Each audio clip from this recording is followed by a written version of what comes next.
우리는 수비가 아니라 중국과 함께 공격을 하겠다. 서방 진영을 대표하는 자동차 기업이 중국과 손을 잡았습니다. 안녕하세요. 서울경제신문 워싱턴 특파원 윤홍입니다. 미국과 중국의 무역전쟁 와중에 이 서방 진영을 대표하는 자동차 기업이 중국과 손을 잡았습니다. 바로 미국 자동차 빅3 중 하나로 불리는 스텔란티스입니다. 스텔란티스는 중국 전기차 스타트업 립모터와 손을 잡고 유럽을 비롯해서 전 세계에서 중국 립모터가 만든 전기차를 판매하기로 했습니다. 카를로스 타브레스 스텔란티스 CEO는 우리는 수비가 아니라 중국과 함께 공격을 하겠다 이렇게 선포를 했는데요. 이 세계 경제가 둘로 나눠지는 이 엄혹한 시기에 스텔란티스의 실험이 성공할 수 있을지 주목됩니다. 이 스텔란티스는 지난 2021년 1월 이탈리아와 미국의 합작인 피아트 크라이슬러와 프랑스의 푸조 시트로엔 그룹이 합병해서 탄생하는 회사입니다. 현재 GM 포드와 함께 미국 빅3 자동차 회사로 불리지만 엄밀히 말해서는 미국 기업이라기보다는 다국적 기업입니다. 보유한 브랜드는 지프, 램, 푸조, 시트로엔, 크라이슬러, 이 고급 중에서는 마세라티 등 굉장히 다양합니다. 스텔란티스가 전기차 전환 전략에 시동을 건 것은 지난 2021년입니다. 당시 스텔란티스는 EV데이를 개최하고 전기차 전환을 위해서 우리 돈으로 약 40조 원가량을 투자하겠다고 발표했습니다. 이는 테슬라와 같은 전통의 전기차 업계와 비교할 수도 없고 폭스바겐이나 GM 등 경쟁사에 비해서도 상당히 뒤처진 전기차 전환 일정이기도 합니다. 실제 스텔란티스의 대표 브랜드 중 하나인 지프의 전기차가 올해 하반기에나 이곳 미국 시장에서 선보일 수 있을 것으로 예상됩니다. 그런 스텔란티스가 중국의 전기차 스타트업 립모터와 합작 법인을 설립하고 이 립모터 전기차의 글로벌 수출 교두보가 되기로 한 것은 굉장히 흥미로운 사건입니다. 스텔란티스는 지난 14일 오는 9월부터 프랑스, 이탈리아, 독일 등 유럽 9개 국가에서 립모터 전기차 판매를 시작할 것이라고 발표했습니다. 올해 말부터는 인도, 동남아, 남미, 중동 지역 등에서도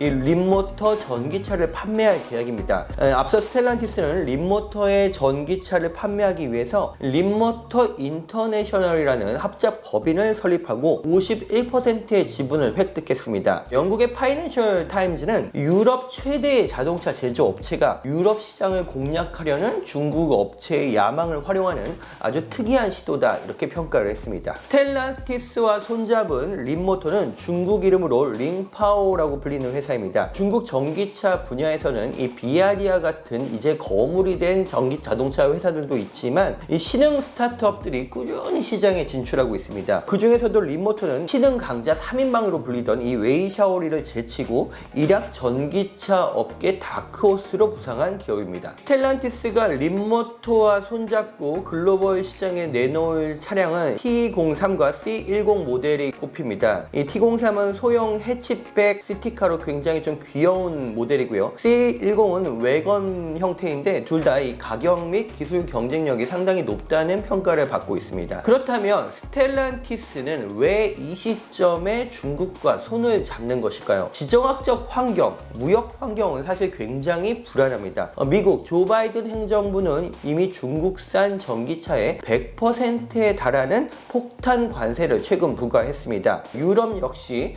중국산 전기차에 대한 반보조금 조사를 진행 중이고요. 이르면 7월달에 중국 전기차에 대한 관세를 인상할 것으로 예상됩니다. 저가의 중국 전기차가 시장을 잠식할 수 있다는 공포감이 미국과 유럽 전역에서 퍼지면서 이 무역 장벽은 점점 높아지고 있습니다. 하지만 역설적으로 이 같은 상황은 스텔란티스가 중국과 손을 잡은 이유기도 합니다. 중국 전기차가 매우 실존적인 위협이라는 점이 분명해진 상황에서 중국과 협력해야 전 세계 중저가 전기차 시장을 공략할 수 있다는 현실적인 판단을 한 것입니다. 우리는 수비가 아니라 중국과 함께 공격을 하겠다는 타브레스 CEO의 말에 이 같은 전략이 그대로 녹아들어 있습니다. 미국 소유의 회사가 아니라 유럽 지분이 높은 다국적 회사라는 점도 이 스텔란티스가 이 같은 전략을 추진할 수 있게 된 배경으로 꼽힙니다. 스텔란티스는 물론 자체적인 전기차 라인업도 내놓고 있습니다. 포드나 GM과 달리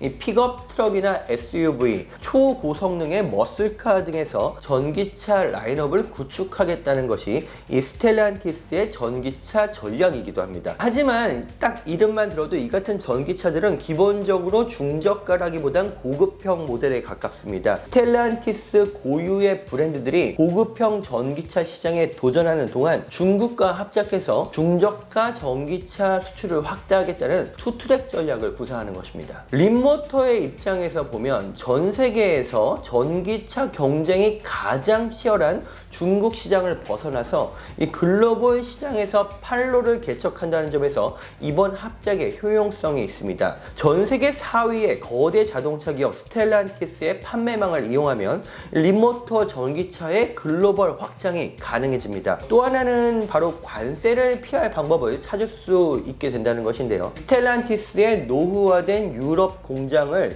이 림모터의 공장으로 전환하는 등의 일이 벌어질 경우에 이는 그 자동차가 유럽산으로 분류될 수 있기 때문에 유럽 시장에서 관세를 피하고 가격 경쟁력을 높이면서 장기적인 경영을 할 수 있는 발판이 될 수도 있습니다. 스텔란티스와 림모터의 합작을 보면 지난해 미국 자동차 시장과 이 정치권에서 큰 반향을 불러일으켰던 이 포드와 중국 배터리 업체 CATL의 미시간 배터리 합작 공장 건설이 떠오르게 됩니다. 미 정치권의 강력한 반발로 사업이 축소되기는 했지만 이 포드나 GM도 여전히 저렴한 중국의 LFP 배터리에 대한 니즈가 큰 상황입니다. 배터리 가격을 줄이지 않고는 전기차 가격 경쟁력을 높일 수 없기 때문입니다. 120년 만에 내연기관에서 전기차로 가장 큰 변화를 맞이한 전 세계 자동차 업계는 이처럼 강력한 전기차 지배자로 떠오른 중국이라는 현실에 어떻게 대응할 것인지 굉장히 혼란스러운 상황입니다. 미국과 유럽 정부가 쌓는 무역 장벽은 높아지고 있지만 과연 이 무역 장벽이 싼 가격을 찾는